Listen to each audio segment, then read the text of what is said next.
कंजूस बीवी सुहागरात पर अपने शोर से बोली, धीरे धीरे करो सनम, महंगाई का जमाना है, 6 इंच की चीज को उम्र भर चलाना है। एक चरसी बुझा हुआ सिगरेट पी रहा था। आदमी ने पूछा, क्या कर रहे हो? चरसी बोला, सिगरेट पी रहा हूँ। आदमी बोला, ये तो बुझा हुआ है। चरसी बोला, मौला खुश रखे, साइलेंट ते लाया होया ए। स्कूल में पप्पू ने एक लड़की को आई लव यू कहा। लड़की ने जोर से थप्पड़ मारा और बोली, क्या कहा तुमने? पप्पू ने वापस थप्पड़ मारा और बोला, अन्नी दिए जी तो सुनिया ही नहीं, ते मारिया क्यों आई? एक चरसी की बहन को डाकू उठाकर ले गए।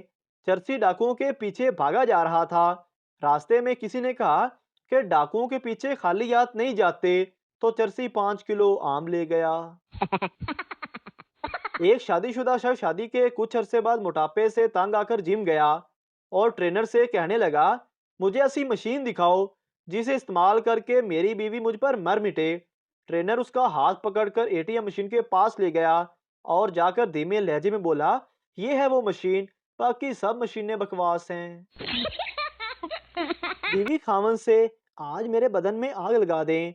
खावन ने पेट्रोल फेंक कर आग लगा दी। नतीजा, जज्बात का इजहार खुले लफ्जों में किया करें। पठान ने जाली नोट बनाया और कायदे आजम के सर पर टोपी लगाना भूल गया।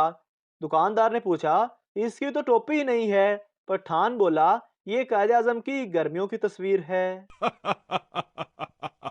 शादी की पहली रात एक सरदार की बीवी पूरे बेड पर बाजू बिछाकर लेट गई और सरदार से बोली, सरदार जी कुछ समझे?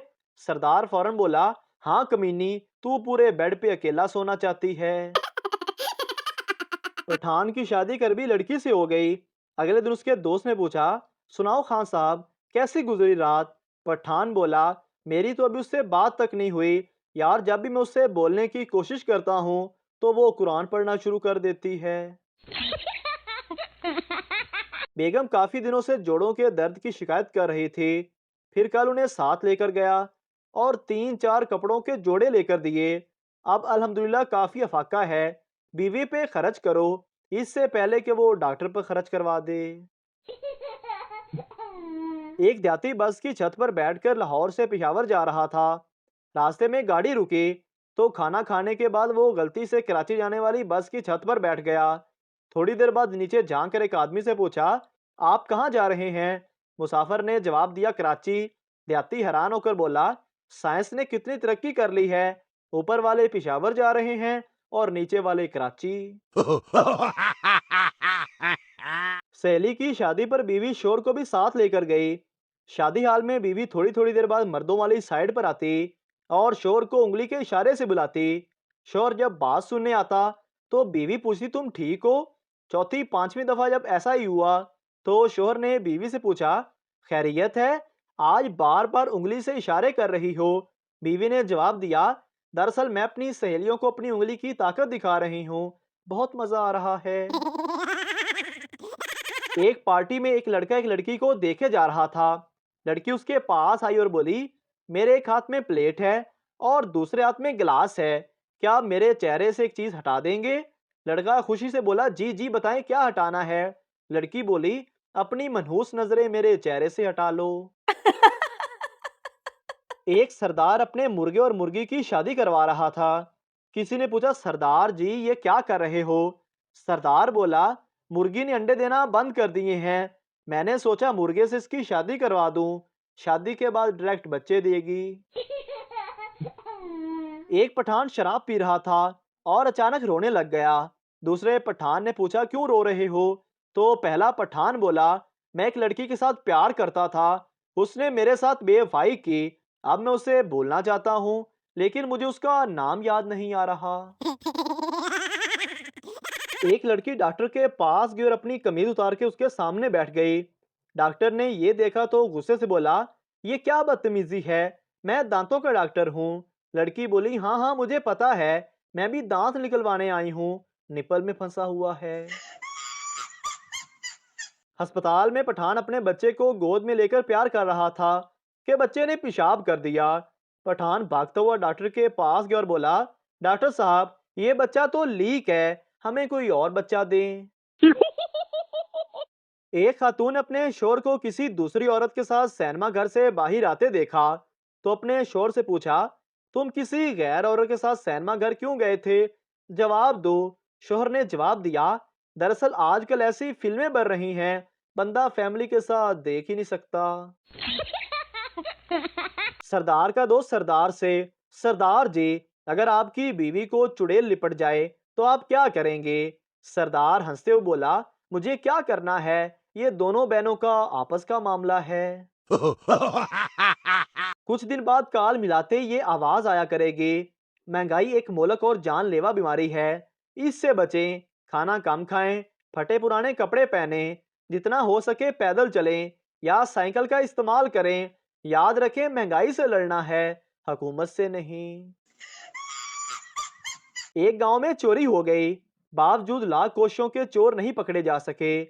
सब गांव वालों ने फैसला किया कि दो आदमी कुरान मजीद चादर में थाम कर रखेंगे और बाकी नीचे से ये कहते हुए गुजरेंगे कि अगर मैंने चोरी की हो तो मैं तबाह हो जाऊं। एक साल गुजर गया, कोई तबाह ना हुआ। तहकीक की गई तो मालूम हुआ कि जिन लोगों ने चोरी की थी वो कुरान मजीद चादर में थामे खड़े थे और दूसरों को नीचे से गुजार रहे थे। सरदार का गधा गुम हो गया। सरदार खुशी से नाचने लगा। एक आदमी ने पूछा, इसमें खुशी की क्या बात है? तुम्हारा गधा गुम हो गया और तुम खुशी से नाच रहे हो। सरदार बोला, मैं इसलिए खुश हूं, शुक्र है मैं गधे पर सवार नहीं था, नहीं तो मैं भी गुम हो जाता। एक पठान अपनी जेब में पत्थर डालकर जा रहा था। किसी ने कहा, खान साहब, आपने जेब में पत्थर क्यों डाले हैं? तो पठान बोला, मेरे अब्बा जी कहते हैं दुनिया में उसी की कदर होती है जिसकी जेब बारी हो। शौहर अपनी बीवी से, ये क्या तुम एक और सूट ले आई? अभी परसों ही तो। बीवी चिल्लाकर बोली, क्या परसों? बोलो क्या परसों? बोलो क्या कहा तुमने? रुक क्यों गए? क्या परसों? शौहर, कुछ नहीं, मैं बस यही कह रहा था कि परसों भी एक सूट लाई थी पगली, आज तो दो ले आती। शोहर, यार आज जरा मसाला चख लेना, हर बार गोश्त बनाते वक्त मसाला तेज हो जाता है। बीवी, मसाला ठीक होता है, आप गोश्त ही कम लाते हैं, इसीलिए मसाला तेज हो जाता है। टेंशन के झटके, एक लड़की ने आपसे लिफ्ट मांगी, रास्ते में उसकी तबीयत खराब हो गई, आप उसे अस्पताल ले गए। डॉक्टर बोला कि आप बाप बनने वाले हैं। आप बोले, मैं इसका बाप नहीं। फिर लड़की से पूछा, वो बोली यही बाप है। फिर टेंशन, फिर पुलिस आई, आपका मेडिकल चेकअप हुआ, फिर रिपोर्ट आई आप तो कभी बाप नहीं बन सकते। आपने खुदा का शुक्र अदा किया और खुशी खुशी बाहर आ गए। फिर सोचा कि घर पर जो 3 बच्चे हैं वो किसके हैं। फिर टेंशन। पठान पैराशूट बेच रहा था। एक कस्टमर आया, उसने पैराशूट खोलने का तरीका पूछा। पठान कहने लगा, जब तुम 10,000 फुट की बुलंदी से छलांग लगाओ तो ये लाल बटन दबा देना, पैराशूट खुल जाएगा। कस्टमर, अगर नहीं खुला तो? पठान, अल्लाह के बंदे, मुझे वापस कर देना, मैं इधर गली में ही रहता हूँ। मोहतरम नाजरीन, अगर आपको हमारी वीडियो अच्छी लगी है तो हमारे इस चैनल को सब्सक्राइब ज़रूर कर दीजिए ताकि आपको इस तरह की और मज़ाया वीडियोस फौरी और बर वक्त मिलती रहें।